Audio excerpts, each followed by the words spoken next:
আবারও স্বাগত বৈশাখী সংবাদে। ইউসিবি শিরোনামগুলো জানিয়ে দিচ্ছি আরও একবার। গোলাম আজম নজরদারিতে সাকা চৌধুরীকে গ্রেফতারে আন্তর্জাতিক অপরাধ ট্রাইব্যুনালে আবেদন, 19 ডিসেম্বর শুনানি।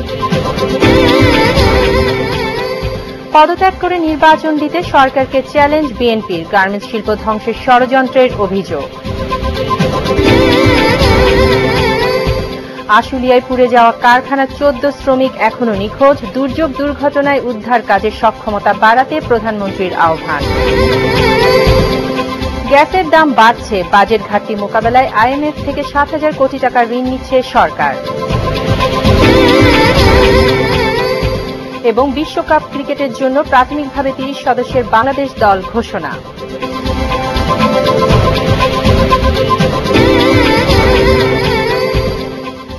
যাচ্ছি অন্যান্য সংবাদে। নিষিদ্ধ ঘোষিত ইসলামী জঙ্গি সংগঠন হরকাতুল জিহাদের সাথে সংশ্লিষ্টতার অভিযোগে ইসলামী ঐক্যজোটের একাংশের চেয়ারম্যান মুফতি ইজহারুল ইসলামকে আটক করেছে র্যাব। দুপুরে চট্টগ্রামের লালখান বাজারে তার প্রতিষ্ঠিত মাদ্রাসায় এক সাংবাদিক সম্মেলনে গত 13 ডিসেম্বর গ্রেফতার হওয়া 5 হরকাতুল জিহাদের ক্যাডারদের মুক্তি দাবি করার 3 ঘণ্টার মধ্যেই তাকে আটক করে র্যাব সদস্যরা।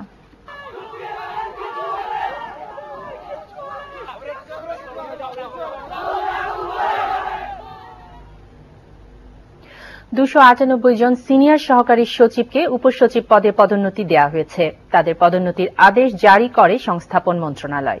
সপ্তাহখানেক আগে যুগ্ম সচিব হিসেবে 158 কর্মকর্তাকে পদোন্নতি দেওয়া হয়। উপসচিব হিসেবে পদোন্নতি পাওয়া 59 জন বিসিএস এর নবম ও দশম ব্যাচের কর্মকর্তা, যারা এর আগে পদোন্নতির সময় বাদ পড়েছিলেন।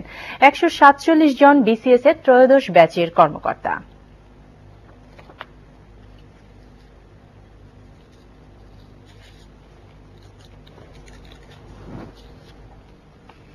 হাইকোর্টের রায় অনুযায়ী বিধিমালা তৈরি না হওয়া পর্যন্ত ভাঙার জন্য কোনো জাহাজ আমদানি না করার নির্দেশ দিয়েছে হাইকোর্ট।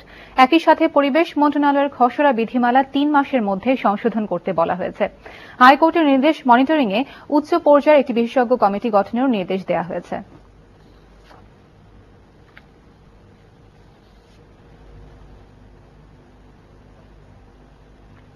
সেবা খাতে জাতীয় পরিচয়পত্র ব্যবহার বাধ্যতামূলক করার বিরোধিতা করেছে নির্বাচন কমিশন।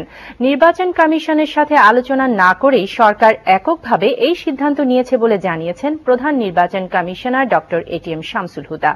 রাজধানীর একটি হোটেলে ছবিসহ ভোটার তালিকা ও জাতীয় পরিচয়পত্র ব্যবহার বিষয়ক মতবিনিময় সভায় তিনি কথা জানান। বিভিন্ন সংস্থার সাথে আলোচনা করে বিষয়টি সমন্বয় করা হবে বলেও জানান সিএসি। আরও জানাচ্ছেন শেখ নজরুল ইসলাম।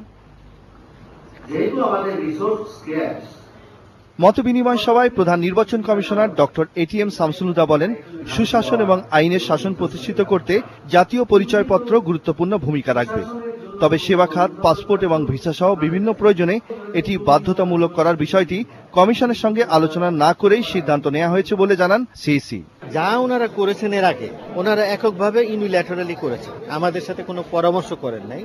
ফ্রেমওয়ার্ক আমরা তৈরি করতে চাচ্ছি এবং জিনিসটাকে আরো আইনের সাথে সঙ্গতিপূর্ণ করতে চাচ্ছে। সরকারের বিভিন্ন প্রতিষ্ঠান, ব্যাংক এবং বিদেশি সংস্থার সঙ্গে কথা বলে বিষয়টি মীমাংসা করা হবে বলে তিনি জানিয়েছেন।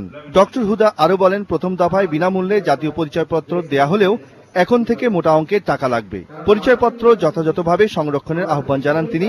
18 বছরের নিচে কাউকে এই কার্ড দেয়া হবে না বলেও মনে করিয়ে দেন প্রধান নির্বাচন কমিশনার। 18 বছরের নিচে, যেমন ড্রাইভিং লাইসেন্সও 18 বছরের নিচে কেউ পেতে পারেন না। মোবাইলের ব্যাপারটা আছে, সেটা আমরা দেখব যে এটাকে কি করে, যেহেতু 18 বছরের নিচে কাউকে আমরা দিচ্ছি না, এই ক্ষেত্রে আমরা কি করতে পারি সেটারও বিকল্প করতে হবে। সিইসি আরো বলেন, আগামী জুন থেকে দেশের সব সার্ভার স্টেশন পুরোপুরি কাজ শুরু করবে। তবে 1 ফেব্রুয়ারি থেকে এর পরীক্ষামূলক কাজ শুরু হবে। শেখ নজরুল ইসলাম, বৈশাখী নিউজ, ঢাকা। সময় হলো আরো একটা বিরতির। ফিরে এসে যা থাকছে, 3 দশকের মধ্যে সবচেয়ে বড় বেসামরিক প্রতিরক্ষা মহড়া করল দক্ষিণ কোরিয়া।